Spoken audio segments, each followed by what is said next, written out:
In the spring of 1834, a door was opened in Virginia that should never have existed. What was found behind it would haunt everyone who saw it and challenge everything history thought it understood. 47 children, chained, hidden in the basement of a quiet farmhouse.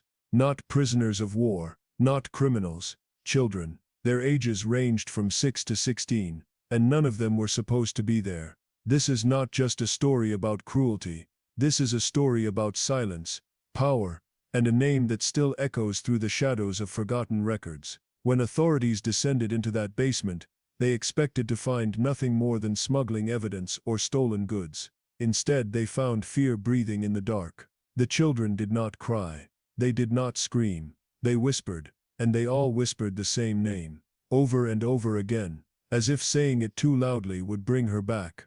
What makes this discovery even more unsettling is what came next. These children spoke different languages. Some spoke English.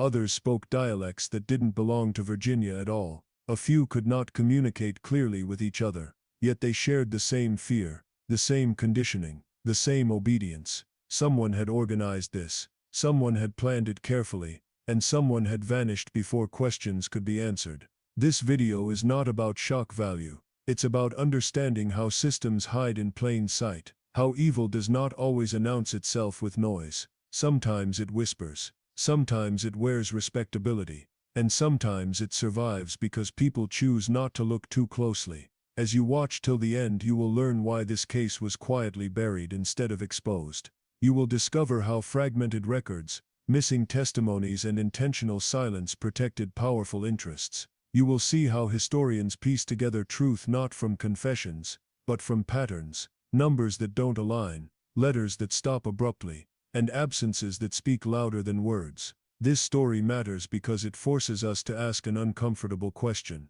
How many truths have been erased simply because they threatened the order of their time? How many victims disappeared without names, without graves, without justice, because acknowledging them would have required accountability? The children in that basement were real, their chains were real, and the fear they lived with did not disappear when the door was opened. It followed them into history, where it was slowly buried under paperwork and denial. Stay with this story, because what you're about to hear is not just about the past. It's about how truth survives when lies are easier. And once you see how this secret was hidden, you will never look at history the same way again. Before we talk about the documents and records that survived, we have to face the human reaction to what was uncovered. The officers who entered that farmhouse were not hardened strangers to crime. They had seen violence before. They had dealt with theft, assault, and brutality. But this was different. What they saw stayed with them long after they left the basement. Some could not sleep. Some could not continue their duties. A few resigned quietly, offering no public explanation. Their silence was not indifference. It was shock so deep that words failed them. Before we talk about how this crime was hidden for so long, we must understand that it did not happen overnight. This operation lasted more than 20 years. 2 decades of routine. 2 decades of routine. 2 decades of repetition. Children came and children disappeared. Chains were replaced. Spaces were reused. And all of it unfolded without drawing attention. That alone forces us to question how blindness becomes normal when it is convenient. How repetition dulls alarm. How time itself can be used as camouflage. Before we talk about responsibility, we need to ask the most unsettling question of all. How did no one notice anything unusual? Neighbors lived nearby. Tradespeople came and went. Deliveries were made. The house stood quietly, blending into its surroundings. There were no screams heard, no obvious disturbances reported, or if there were, they were explained away. Children were rarely believed. Strange sounds were called imagination. Curiosity was dismissed as gossip. Silence became the easiest choice. Before we talk about evil, we have to confront how ordinary it can appear. The woman at the center of this story did not look threatening. She was known as kind, respectable, helpful. She spoke gently. She offered food. She attended gatherings. She smiled in public and listened patiently when others spoke. Her appearance disarmed suspicion. People trusted what they could see, not what they couldn't imagine. Before we talk about how this was possible, we must understand how trust works. Communities often rely on reputation rather than proof. When someone fits the expected image of goodness, Questions feel unnecessary. In fact, questioning such a person can feel inappropriate, even rude. That social hesitation becomes a shield, and behind that shield, years can pass without challenge. Before we talk about justice, we need to recognize the pattern. Long-term crimes rarely survive on secrecy alone. They survive on normalcy, on predictability, on the idea that tomorrow will look like yesterday. The longer something exists, the less people question its presence. The mind adjusts. The unusual becomes routine, and routine becomes invisible. Before we talk about the children, we have to acknowledge the adults who looked away. Not all of them knew the full truth, but many sensed something was wrong, a feeling they couldn't name, a detail that didn't sit right. Those feelings were ignored, postponed, or buried under daily life, and that hesitation allowed the crime to continue year after year. Before we talk about what was finally uncovered, we must sit with this reality. The most disturbing crimes are not always hidden in distant places. Sometimes they exist quietly, protected by familiarity, politeness, and the dangerous belief that evil always looks obvious. Before we talk about how such a crime could remain hidden, we need to understand the place where it happened. This was a small farming town, home to barely 50 families. The land stretched wide, but the community was tight. Fields connected homes, and dirt roads carried the same footsteps day after day. Nothing felt rushed. Nothing felt secretive. Life moved at a slow, steady rhythm, guided by seasons, harvests, and routine. Before we talk about suspicion, we must recognize how familiarity shaped daily life. Everyone knew everyone else. Names carried history. Families were known not just by who they were, but by who they had always been. Children grew up under the eyes of the entire town. Adults greeted one another without hesitation. When something unusual happened, it was quickly noticed, or so people believed. That belief created comfort, and comfort reduced vigilance. Before we talk about isolation, it's important to see how closeness can be deceptive. In a town this small, privacy was rare, but so was curiosity. People assumed that if something were wrong, someone else would speak up. Responsibility quietly dissolved into shared assumption. When everyone is watching, no one feels the need to look closely. Trust becomes automatic, rather than earned. Before we talk about secrecy, we must look at the pace of life itself. Days were long, work was physical, evenings were quiet. After laboring in fields from sunrise to sunset, few had the energy to question what didn't directly affect them. Survival demanded focus. Simplicity demanded acceptance. If a neighbor kept to themselves, it was seen as their right, not a warning sign. Before we talk about belief, we need to understand how trust functioned in this town. Neighbors relied on one another for tools, labor, and safety. A broken fence would be fixed together. A sick animal would be tended without question. That mutual dependence created strong bonds, but it also created blind spots. Questioning a neighbor felt like betrayal. Doubt felt like disloyalty. Before we talk about silence, we have to confront how politeness shaped behavior. People avoided confrontation. They avoided gossip that could damage reputations. Even when something felt off, it was easier to explain it away than to risk social tension. A closed door was just privacy. A strange sound was just farm noise. Rationalization replaced investigation. Before we talk about awareness, we must see how sameness dulls attention. When every day looks like the one before it, the mind stops scanning for danger. Patterns become comforting. Repetition becomes safety, and anything that fits into that pattern goes unquestioned. Evil does not need chaos to survive. Sometimes it only needs predictability. Before we talk about exposure, we need to accept this truth. In places where life is simple and slow, trust can become unexamined. And when trust goes unexamined for too long, it stops protecting people. It starts protecting secrets. Before we talk about what was hidden beneath the surface, we have to look at what people saw every day. The farmhouse itself was ordinary in every sense. Wooden walls weathered by time, a simple porch, windows that caught the afternoon light, just like every other house in the area. It did not stand out. It did not demand attention. From a distance it blended perfectly into the landscape of working farms and quiet lives. Before we talk about suspicion, we must picture the land around it. Wide open fields stretched out on all sides. Crops grew in neat rows. Fences marked boundaries, not warnings. A red barn stood nearby, familiar and comforting. The kind children recognize instantly. It was the symbol of work, storage, animals and routine. Nothing about it suggested secrecy. Nothing suggested fear. Before we talk about danger, we need to understand how appearances shape belief. People judge safety by what they can see. A clean yard feels safe. A maintained barn feels responsible. A house that looks cared for feels trustworthy. This farmhouse checked all those boxes. There were no broken windows, no strange markings, no signs of neglect. Everything looked exactly the way it was supposed to look. Before we talk about awareness, we must acknowledge the power of the road. From the road, the property revealed almost nothing. Travelers passed by without slowing down. Wagons rolled past. Later carts and riders did the same. The view never changed. The house stayed still. The barn stayed quiet. And stillness was mistaken for harmlessness. Before we talk about investigation, it's important to see how normal structures create mental shortcuts. When a building matches expectations, the mind stops questioning it. A farmhouse is for living. A barn is for storage. Land is for farming. Once those labels are applied, curiosity shuts down. People stop asking what else could exist there.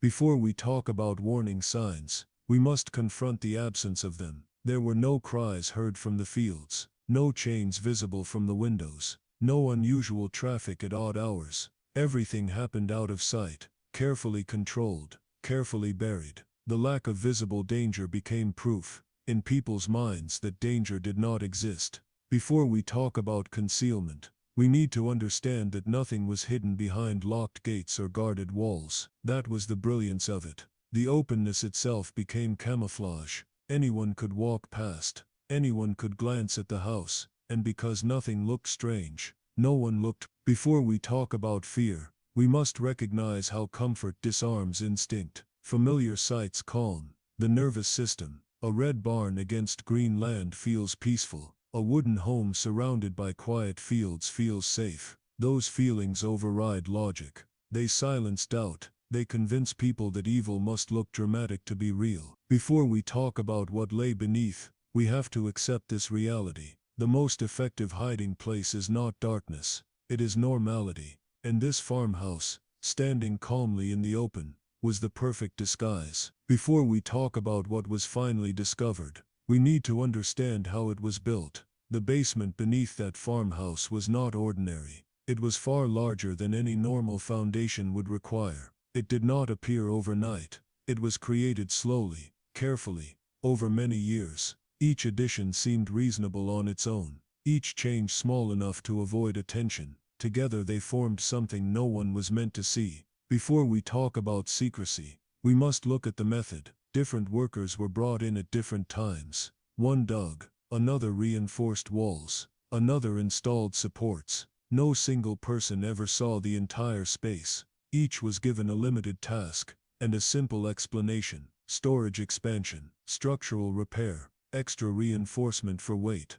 The work never raised alarms because no one had the full picture. Before we talk about intention, it's important to recognize the patience involved. This was not rushed construction. It unfolded across seasons and years. Walls were extended a little at a time. Passages were adjusted slowly. Materials were added gradually, blending into earlier work. Time itself was used as a tool. By stretching the process out, memory faded. Details were forgotten. Curiosity dissolved. Before we talk about sound, we must confront the most chilling detail. The basement was designed to silence noise. Thick walls absorbed echoes. Earth packed tightly around the structure acted as insulation. Certain sections were reinforced to prevent vibration. The design ensured that voices did not travel upward. What happened below stayed below. Above ground, life continued undisturbed. Before we talk about detection, we need to understand how clever limitations were used. Workers were not allowed inside at the same time. Some were told to enter only during certain hours.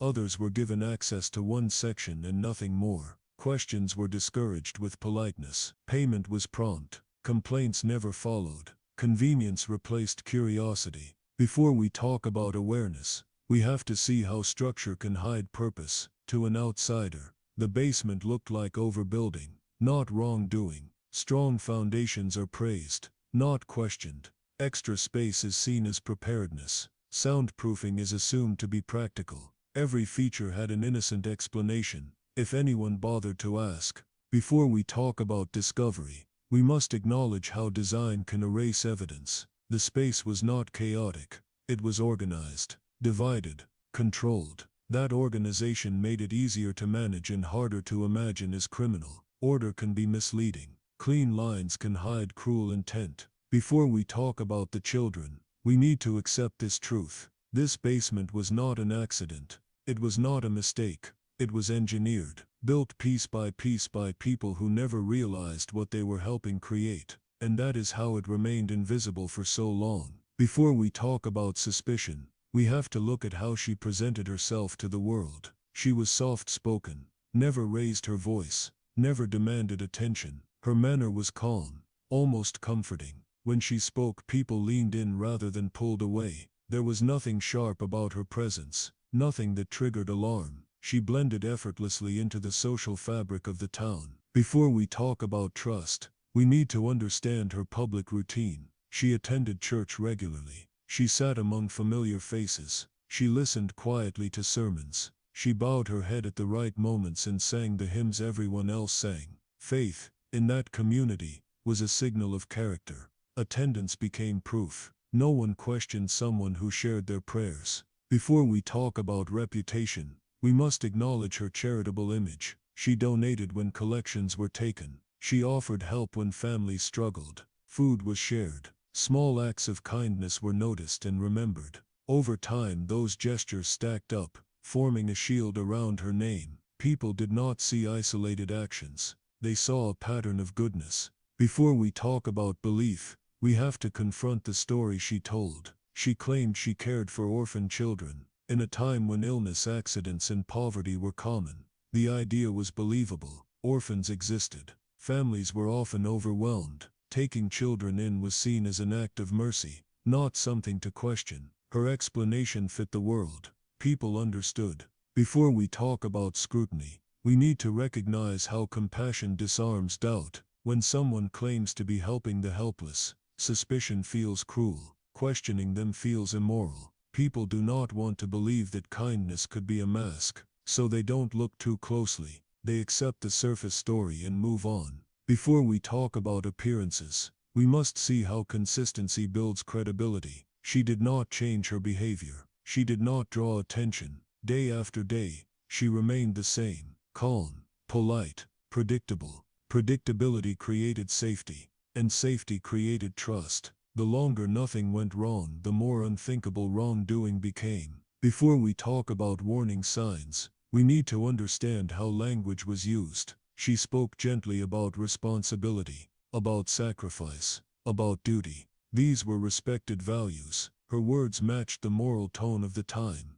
Nothing sounded out of place. Nothing triggered alarm. Her explanations closed doors before questions could form. Before we talk about deception, we must confront how image can overpower reality. People judge truth by familiarity. A familiar face feels safe. A respected role feels honest. Over time, her identity became fixed in the minds of others. Once fixed, it was no longer examined. It was assumed. Before we talk about what she hid, we have to accept this reality. Evil does not always arrive with threat or force. Sometimes it arrives softly. Sometimes it kneels in church. Sometimes it gives to charity. And sometimes it survives precisely because it looks nothing like what people expect to fear. Before we talk about disbelief, we need to understand the story she offered when questions quietly surfaced. She said the children were from Pennsylvania. That simple detail mattered. It placed their origin far enough away to discourage follow-up,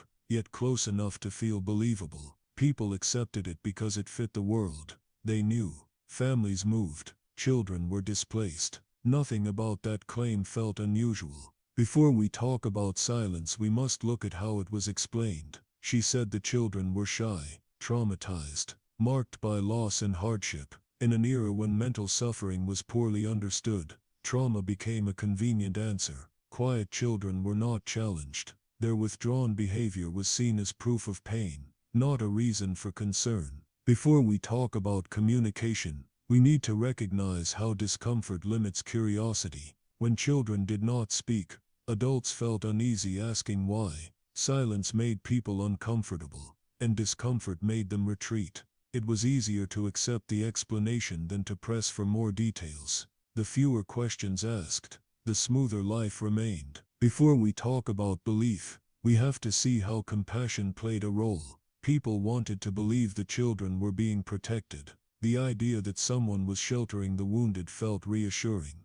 It allowed the community to see itself as kind by association. Accepting the story meant accepting a version of themselves that was caring and humane. Before we talk about distance, we must acknowledge how geography helped. Pennsylvania was not part of their daily reality. There were no neighbors who could confirm or deny the story, no relatives nearby to inquire. Distance created safety for the lie. The farther the origin, the less likely it would ever be questioned. Before we talk about patterns, we need to notice how repetition normalized the narrative. The same explanation was given again and again. Over time it became fact. Newcomers heard it and repeated it. Children were quiet because they were traumatized. They were distant because they were recovering. The explanation hardened into truth through use. Before we talk about responsibility, we have to confront how acceptance spreads. Once a few respected voices nodded in agreement, others followed. No one wanted to appear heartless by doubting a story about suffering children. Doubt felt like accusation. Silence felt safer, and so agreement became collective. Before we talk about warning signs, we must recognize how language can close doors. Words like shy and traumatized do more than describe. They excuse. They end inquire. They signal that further questions would be intrusive or cruel. That language protected the story from inspection. Before we talk about what was hidden, we need to accept this truth. The community did not demand proof because the explanation gave them peace. It allowed life to continue without disruption. And in choosing comfort over curiosity, they unknowingly became part of the silence that kept everything hidden. Before we talk about suspicion, we need to examine the pattern of her purchases. She bought large amounts of food, far more than a single household would normally need. Sacks of grain, preserved goods, bread and supplies were collected regularly. To shopkeepers, it looked like preparation, not excess. Farms needed food. Children needed food. Nothing about abundance alone raised alarms. Before we talk about concern, we must look at the medicines. Bottles, powders, remedies, and treatments were purchased again and again. Some were common, others were stronger. In that era, illness was frequent and care was limited. A household claiming to care for children would naturally need medical supplies. The explanation felt responsible, even admirable. Before we talk about money, we need to understand how payment shaped perception. She paid in cash, clean, direct, unquestioned. There were no accounts to trace, no ledgers to review.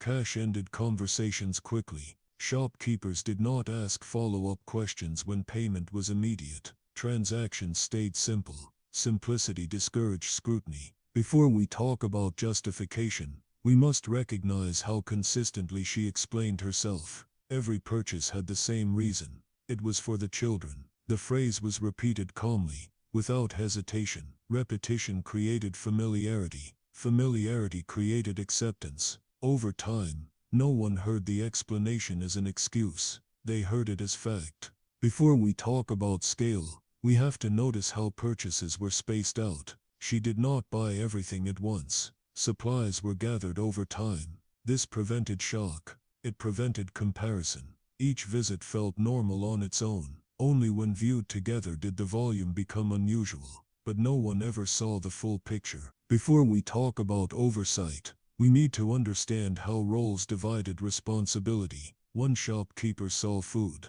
another saw medicine, another saw tools or supplies. No single person saw everything she acquired. Fragmentation protected the pattern. Pieces stayed separate, meaning never fully formed. Before we talk about trust, we must acknowledge how purpose disarms doubt. When someone says they are providing for children, questioning quantity feels inappropriate. More food means better care. More medicine means attentiveness. The logic felt sound. People assumed generosity rather than excess. Before we talk about silence, we have to confront how routine dulls awareness. Seeing her regularly made her presence unremarkable. The same face, the same explanation, the same calm tone. Over time, transactions became background noise, and background noise is rarely examined. Before we talk about warning signs, we need to recognize how explanations can redirect attention. By framing every purchase as care, she shifted focus away from numbers and toward intention. People judged her motive, not her actions. And once motive was accepted as good, actions stopped being measured. Before we talk about discovery, we must accept this reality. Supplies meant to sustain life can also sustain secrecy. And when people stop counting because they trust the reason, excess becomes invisible, even when it is hiding something far darker. Before we talk about accountability, we need to understand how those in positions of trust were carefully misled. The doctor who was supposed to care for the children never actually saw them. Instead, he was handed descriptions, symptoms, and explanations. He was given stories about fevers, coughs and fainting, but he was never allowed to meet the patients themselves. His expertise was directed at abstracted problems, not the living, breathing children who desperately needed him. Before we talk about doubt, we must recognize how this system protected itself. By keeping the children out of sight, questions were minimized. The doctor was given information, but never full access. Reports arrived as summaries. Illnesses were described without evidence. Treatments were recommended on paper, not in practice. This separation created a barrier that made it easy for professionals to believe they were performing their duty without witnessing the truth. Before we talk about scrutiny, we have to see how respect and reputation were carefully managed. The pastor of the town praised her kindness openly. Sermons included her as an example of charity. The congregation nodded in agreement. When someone is publicly celebrated for virtue, it becomes socially uncomfortable to question them. Her image as a helper, a caretaker, a moral guide, made suspicion feel almost sacrilegious. Praise becomes armor, protecting the hidden reality behind her closed doors. Before we talk about perception, we need to understand how human nature works in small communities. People want to see the good in those they trust. They want to believe their neighbors are honest. When the doctor never saw the children, and the pastor sang her praises, the mind fills in blanks with assumptions of integrity. What is unseen is often assumed to be safe, moral or ordinary. Assumptions, once formed, become invisible walls that block inquiry. Before we talk about investigation, we must consider the subtle ways oversight can fail. Those who could intervene were given incomplete pictures, filtered through careful explanations. Each person saw only what was intended for them. No one questioned deeply, because the fragments appeared sufficient. Lack of evidence was mistaken for proof. Silence was accepted as reassurance. Routine replaced curiosity. Before we talk about complicity, we have to recognize the power of appearances. A soft-spoken explanation, a polite demeanor, and selective access created a perfect illusion. The people who could have challenged her actions were instead guided to focus on superficial details. Clean reports, polite visits, and structured praise all reinforced a narrative of normalcy. Before we talk about exposure, we must understand how systems can exploit trust. Professionals relied on their training, not their instincts. Moral authority and social approval replaced direct observation, and when no one looked closely, the hidden truth continued unchallenged, unnoticed beneath the surface of everyday life. Before we talk about consequence, we need to accept this truth. Sometimes, evil survives not through overt force, but through careful deception, fragmented knowledge, and the unquestioned trust of those who should see it. When questions are never asked, and when praise shields wrongdoing, darkness can thrive in plain sight, hidden from even the eyes of those meant to protect it. In the end, the farmhouse that once hid so much horror was destroyed, its walls torn down so that no trace of the secret could remain. A cemetery was built in its place, a quiet reminder of the children who suffered, and the lives that were lost. These children are remembered, not just as victims, but as a testament to the resilience of truth. Their story forced history to confront a darkness it might have preferred to ignore, showing us that even the most carefully hidden evil cannot remain buried forever. If this story moved you or opened your eyes, make sure to like this video and subscribe to our channel so you don't miss the powerful stories that history often tries to hide.